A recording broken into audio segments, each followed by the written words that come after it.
Look at the picture. See the skull. Visible Frankenstein controls. The Brain Thoughts broadcasting radio. The Frankenstein earphone radio. The latest new skull reforming to contain all Frankenstein controls. Today's episode of Frankenstein Control is brought to you by the first BDSM dating community made strictly for lawyers, Legally Bound. That's good. You really got to check the fine print in your contracts. There's a lot of naughty things in that contract. Naughty things? You get tied up in a lot of red tape that way. Yeah. Get tied up in the legal system. Oh my god. It's like one of the stereotypical, like, attractive, quote-unquote, girls in, like, those sex chat commercials that are thinly veiled, filled with, like, LOL, naughty, but it's just like, come the fuck on. Yeah. And, you know, she's, like, she's hot, she's in a swimsuit, but she has, like, one of those stupid judge wigs on with all the rollers. And, like, a huge gavel that she's, like, spanking a guy with or something. She's like, go ahead and click. We won't judge you.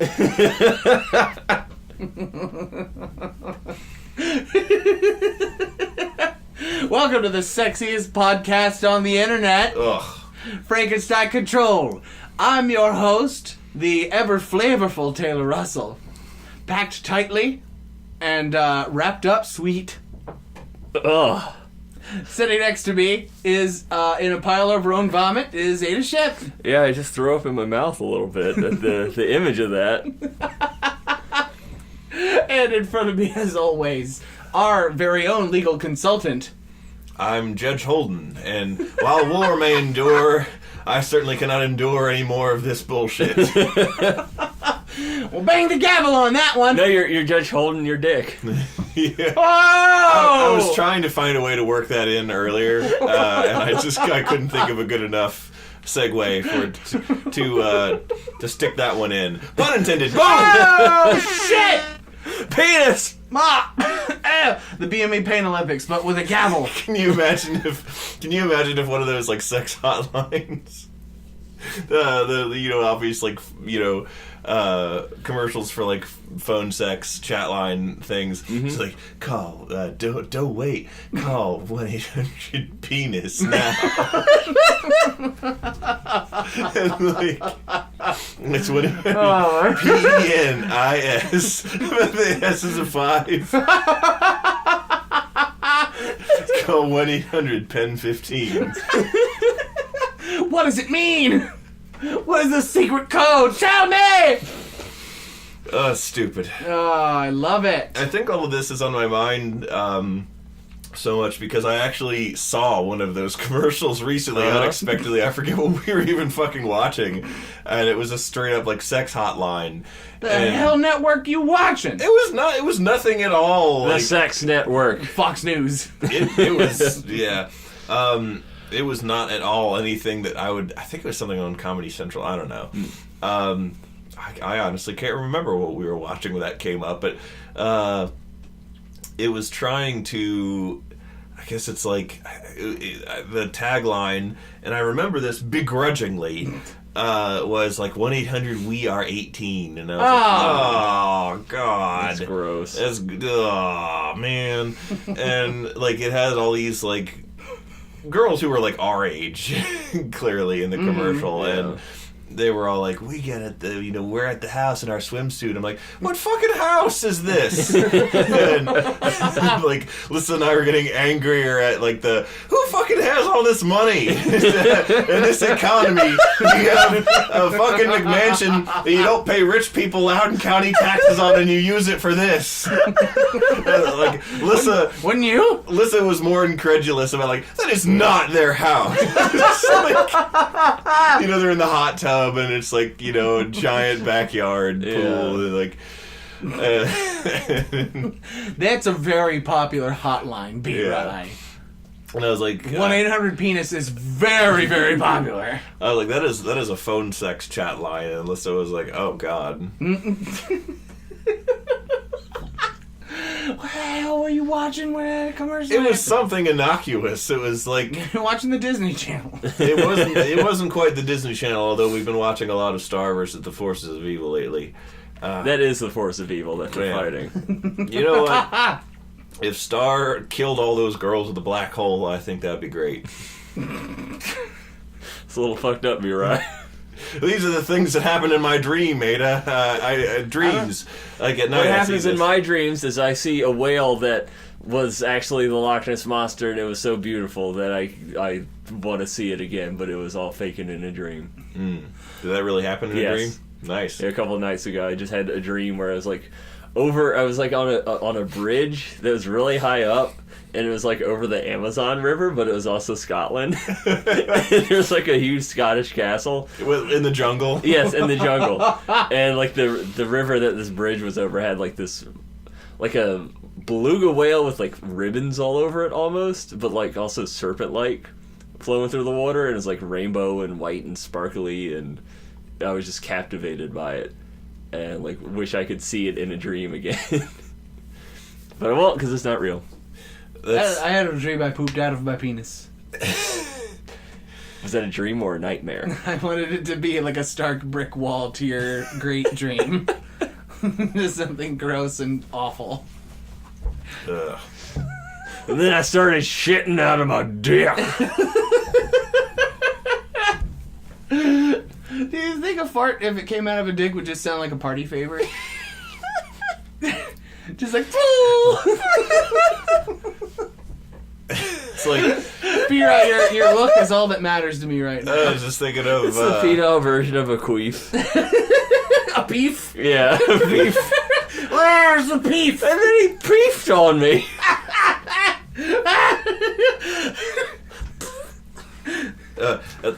All I can think of is like, Pete Davidson found unresponsive at party after taking a bunch of Molly, and all of his phone just had repeatedly searched into Google or into Safari.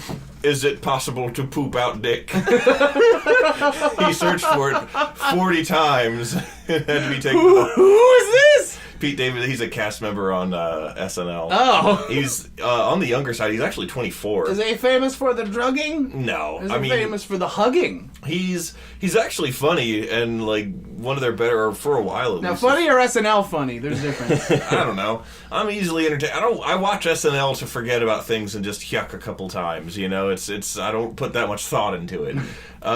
It's something that happens and it's on, and you look at the screen and Keenan's making a funny face and you go, ha ha, okay, and then you just keep doing your thing. Yeah, that's exactly.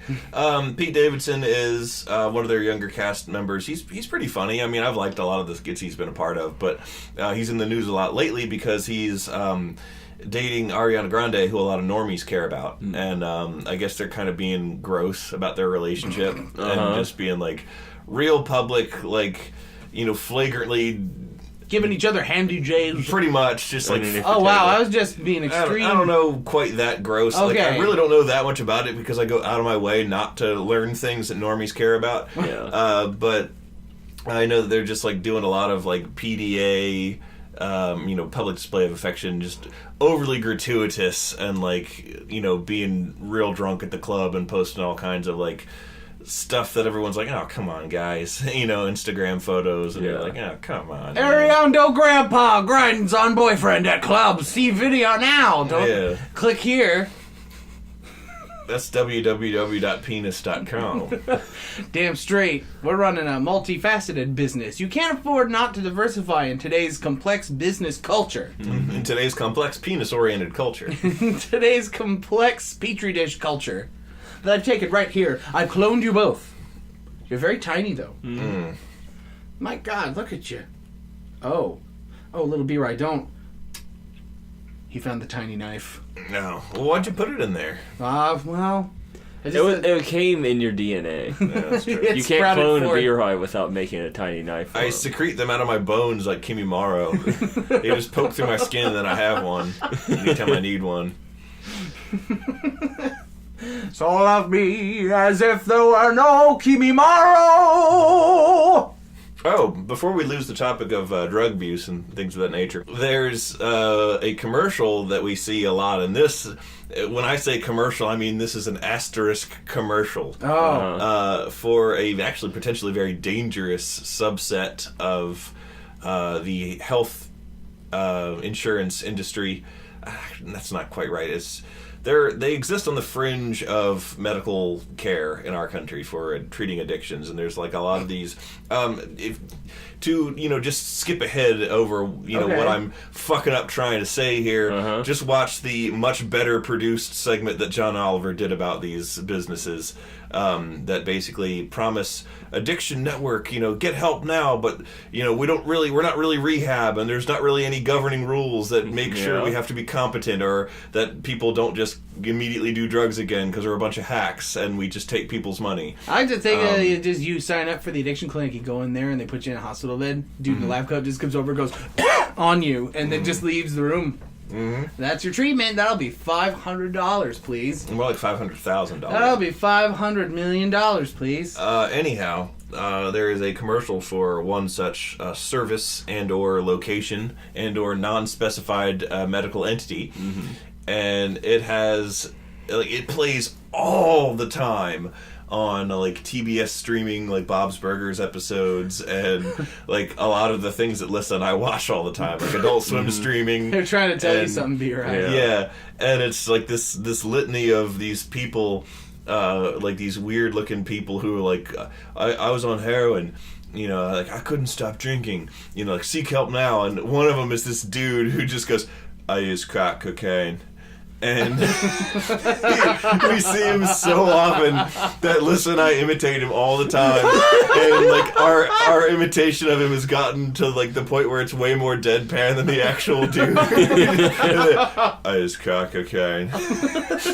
And there's another commercial for... You have like a Sam the Eagle type serenity about you whenever you do that. I just crack cocaine. And the doctor who then shows up, or purported medical health professional. Dr. Mantis Toboggan? Yes, Dr. Mantis Toboggan. He's this like greasy-haired, pizza-faced, bearded, bespectacled guy who does not inspire confidence in his medical abilities or professionalism. Are you certain at this all. is not just actually an Adult Swim skit? It might be. I hope. I would not be surprised if there's like an Eric Andre credit at the end of this. But he just shows up and like it looks like it was filmed in like 2002 and they never updated it.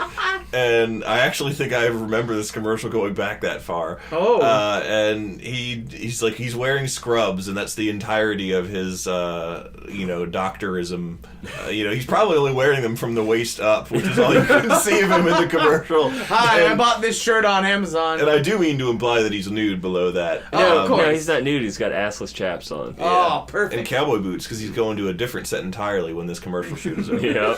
He's going to the set of penis.com. Yeah. But he's just like, he shows up and he's like, get help now. Addiction is a disease and there's help waiting for you. Don't give up. And like, well, that's true. You don't trust those people with it because they don't look very trustworthy, because Dr. Greasy Hair McPizza Face, Dr. Dirty Face, you are needed in the ER. You need to hold your mouth open and we put the biohazard stuff in. Yeah. So like there's another actual commercial for a medication that is supposed to help with like overeating and like weight loss and like some what was that called? I'm asking for a friend. Chantix? So wait, no, that's smoking. Ooh, so you sure it was called Chantix? I'm asking for a friend. I'm not sure. You'll just have to Google pills what make me not fat no more. Oh, okay. Which is what the Pawn Star, the young Pawn Star guy. Not the dead one. Not the dead one. He died recently. Big Hoss of, after his grandfather's death, it was a wake-up call, and he took a bunch of Molly at a party, and his phone had just, Google searched, what pill I make for not fat? 400 times. Well, it makes sense that he would Google it like 400 times, though, because he's trying to find You wanted answers. Well, he just needs to find it for the right price. Anyhow, Does he have a guy that knows about that? He does. He has an esoteric specialist for just such an occasion. we'll immediately dismiss how good it apparently is.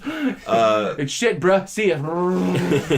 In this commercial for the help with the cravings for the food, that shows a woman who's trying to lose weight, and her own, like, you see a version of her that's clearly like her inner voice, her subconscious, and it's like meant to be a manifestation of her cravings, and she's like, I'm so hungry, French fries, ice cream, and then the medicine helps her resist that, and Lissa like just lampoons that commercial all the time. It's like, I'm so hungry, and one time she actually was hungry, and she was sending me a text like, what do you want for dinner, and when we get home, when I see you, and she texted like, I'm so hungry, and I read it in the I'm so hungry. So I texted back, I use crack cocaine. See, the two ads are working together. Yes. Because the appetite suppressant that they're trying to sell is just meth. Yeah. So It makes you skinny and it makes you not hungry anymore. It gets rid of your appetite. You don't care about food. Yeah, so you go on the meth, you lose a lot of weight, and then you go to the addiction clinic and then get off the meth. And then now you're hungry again, and you didn't learn any of the habits to not eat constantly. So Exactly. you gain all the weight again, so you go back on meth again. And it's just this endless cycle that feeds into itself. Yeah. Making these people lots of money, and that's all that matters in this world. Yeah. Side effects of weight loss drug may include skin breakouts, tooth loss, hair loss, skinning your dog and wearing it as a pair of underpants. Loss. .jpg. But yeah, I'm calling 1-800-FAT-FUCK after this. I'm gonna get me a... That's the sex chat line. Oh shit! I didn't read the fine print on that one. I need to find me a lawyer. Quick, point me to legallybound.com. That we have the hottest 18 and under lawyers. Ew. 18 and under? Well, now you're definitely going to need a lawyer. Thank you for jumping on that so fast. Put you right in a cell along with Jared Subway Fogel. Oh my god. And he's going to give you a $5 footlong. I said that because I was thinking of what I was going to say afterwards, which was kind of I think that whole that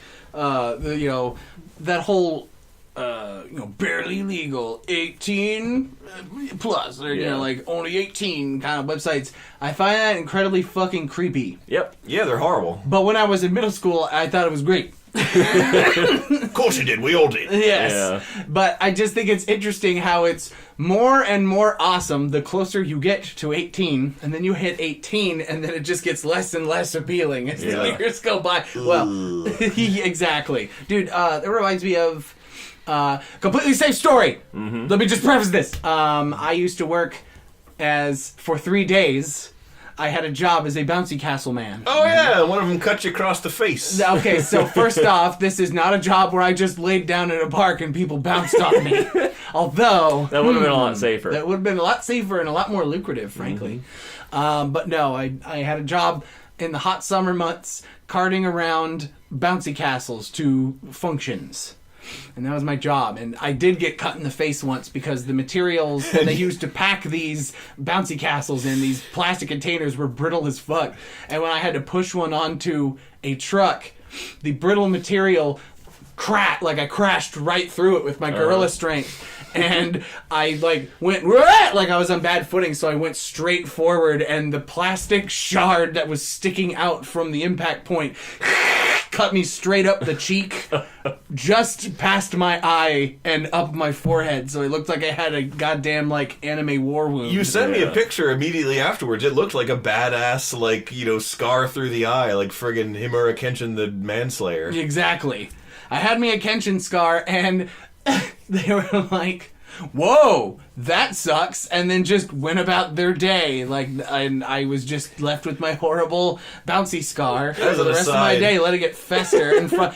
And this happened the day that what I'm about to describe. Your typical day at work consisted of you driving up in a truck and saying, "You folks order a bouncy castle?" "No," they'd say. And off you'd be to your next adventure. Well, kind of, but, well, what happened was our particular delivery that day was to... You would make multiple deliveries in a day, deliveries and pickups in a day. Like, you wouldn't just... Normally, you wouldn't just go and drop one off and then stay there to make sure nobody pops it and then leave. Yeah. Instead, you just drop it off, blow it up, and go, "See ya!" And go someplace else, do it at another place, go back to the first place, pick it up, and all that kind of jazz. Well, anyway, for some reason, exclusively all of our clients that day were functions with small children, and, like, for some reason... They needed me to stick around. Oh, it was because it was a bouncy obstacle course, so they needed a unattendant to make sure nobody died on them, essentially. Pretty much it was a cover your ass scenario where they're like, we don't want a lawsuit, so just stay here in the hot weather while these kids have their high school graduation party.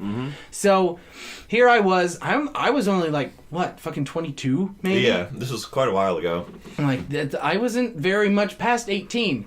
And, like, all of these 18-year-olds are just going around doing their party stuff. And I'm just looking around. I'm just like, these kids are so fucking young. My God. How do people beat off to this?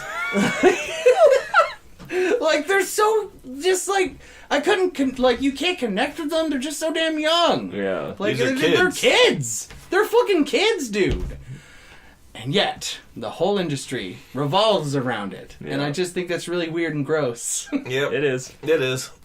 Like, I don't have an answer for why. I tell you why, because the internet is a foul place. Yeah. To get us off this topic of discussion, if you're... or were you done? No, well, I mean, the last bit I want to point out is that, if you remember, I had the horrible fucking scar, bleeding, festering scar on my face in the humid weather so that it wouldn't scab over proper, so it's just bleeding all day. And I'm just like, all right, kid, let me strap you into the... Because they give you like a vest that you put on because it's attached to a stretchy thing, and you're supposed to like see how far you can go down the obstacle course before the stretchy thing pulls you back. So I'm just like, here, kid, climb on in, and I have the horrible bleeding scar, and I'm basically a carny at that point. You played the disfigured carny who, all right, kids, enjoy your bouncy castle adventure here. This scarred, bearded man will strap you into the harness. Like, come here, kids. Come on to my obstacle course. I get you strapped in. The only thing they had to drink was soda pop, so just burping all day. It's like, okay, ready, set, go. You kids ever see a dead body? Did I ever tell you guys about the time when I was about 7 years old when my dad and I went to an actual carnival and got on an actual carnival spinny ride, and the actual carny forgot that the ride was going and like left us on it for like 10 minutes. No, what? And then he remembered and went, "Oh shit, hold on." And came back and turned it off, and we got off, and Dad was like, "I think we went around that way too many times." We were fine. Neither of us threw up or anything. It was just I was expecting to be like, and then we got off the ride, and then my dad turned to me and he went, No. That didn't happen. We were fine, and surprisingly enough, me who had like crippling emetophobia didn't even think that was a possibility. I was just like kind of bored. I was like, all right, exactly. The ride is. Shouldn't we be done by now? Where's that fucking dirty carny who's like? He was busy getting his face cut by bouncy castle plastic. Yeah. Where's that pile of filth that operates the controls? Yeah. Another thing I will say is that bouncy castles, like, you only view them in your daily life because you see bouncy castles every day. You only view them in their inflated state where you're like, wow, that is a structure. Instead of, wow, this is a 300-pound pile of mylar. Yeah. Good. And A 300-pound pile of flop, a.k.a. Taylor. Essentially, it's like moving a dead body. Yeah. Every day is like moving dead bodies onto a truck because it's about the same size and width as a really fat guy when you get it all compressed down and rolled up. But like you can never get them completely rolled up, so like they aren't a solid block; they're floppy too. Yeah. So no matter how good you bind them together, it's just straight up just moving a dead boy. There was a period of time where my dad gave a lot more of a shit about his car than he does now. And it was probably when it was newer, and he didn't want like the sun cracking the seats in the interior and just making it all hot. So he bought like this that's what you get when you make your seats out of chocolate. Yeah. Well, he bought this big old beige tarpaulin that he used to cover his car with, and he kept it in the trunk. And sometimes I'd have to help him like get it on the car and get it back off the car. And when it was rolled up in the it had the exact like size and shape of a rolled up body in a rug, and I always referred to it as the mafia body. And he'd be like, "Brian, I need you to come out." I'd be like, "You need help with the mafia body again?" He'd be like, "Don't call it that."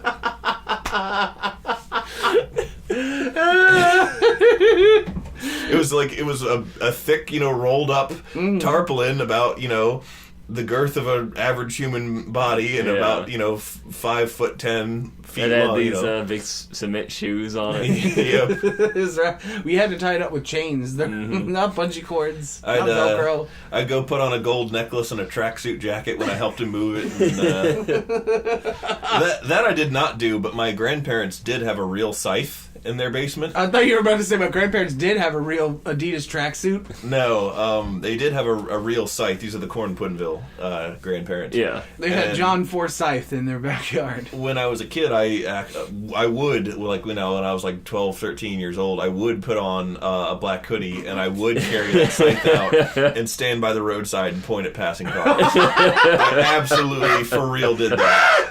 And it was fun. You grim specter, you! Nowadays, I'd get you shot. Yes, that's true. They would shoot you.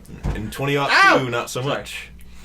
It also, how old were you when you did that? Like 11, 12. You were probably shorter back then, too. Yeah. So I wasn't my current 7 feet tall. Yeah. You weren't your current height of 12 feet tall. You're only 3 feet tall, and that's not a very threatening Grim Reaper. And I hadn't started working as the literal Grim Reaper yet, so... So all your movements were just wrong. Everyone could tell you weren't a real Grim Reaper. That's not the real Grimsby. I've known him before. Mm-hmm. I don't fear that Reaper. And too bad that was the actual Blue Oyster Cult tour bus driving by, so they had nothing to be afraid of from you. I couldn't get them to sign my EP of Quicklime Girl. You're just like, please, I love Go Go Godzilla, come back! That wasn't them. Yes, it was. It was? Fucking suck my dick. I'll look it up right now. Well, you're going to have to call that chat line if you want somebody to do that. Okay, 1-800 Blue Oyster Cult. Oh, shit, this is some hot stuff, That is guys. depraved. Oh, is she giving him the blue oyster? I ran into the mic! The blue I moved the mic again! Yeah, see, look! Godzilla, Blue Oyster Cult. Wow, I guess that was. Yeah, boy! I know my classic rock. My phone! I threw it! The curtain blew and his dick appeared.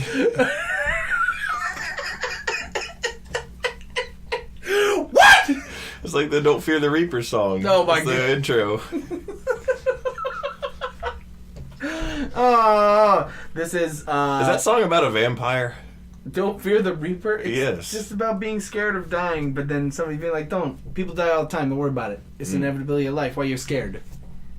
At least that's what I've grown to hear it over the thousands of times I fucking hear it, because before I got all my songs on my phone, I listened to the classic rock station, and between all the hair metal, they would play Blue Oyster Cult. Mm-hmm. Which, you know what? Honestly, I'll take hair metal and Blue Oyster Cult played ad nauseum far better than the classic rock station I grew up with, playing the infamous Rolling Stones constantly.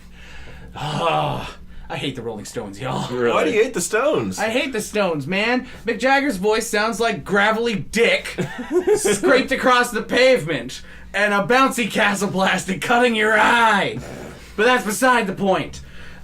His voice lends itself to a total of 3 of their songs. Mm-hmm. Let's see, Paint It Black, Which is a good one. which is a good one. That song, shit, what is it? Oh man, what's it? Whoopsies. Sympathy for the Devil? That one is borderline. Shout Away. Just a shout away. Fuck, what's the name of that song? I think it is just a shout away. I don't know anything about Rolling Stones. Yeah, Painted Black. I was more of a Zeppelin guy than Stones. But yeah, and like, cause his greasy, grody ass voice lends itself well to the narrative at play. But everything else, I dare you, I need you at home to boot up Angie by the Rolling Stones, and I need you to look me right in the fucking eye and tell me Mick Jagger deserves millions of dollars. And that's all I gotta say about that. More like Mick dragging my balls over the pavement. But you know what? Music isn't all there is to ruin in this life. There's all kinds of ruinous activities you can take place in, folks at home. What I want you to do after you listen to Angie, I need you to go outside, find the nearest living thing, and pet it on the head and say, I love you. And if the nearest living thing is your neighbor who likes it when you do that, then, well, at least you made one of your days better. Isn't that right, Ada? Mm-hmm. Be right? Uh-huh. Tell me something. Yes.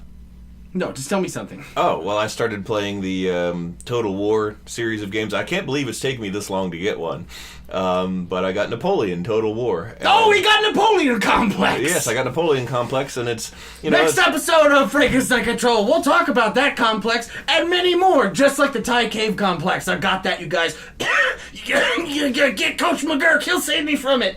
I hate the sport, Brendan.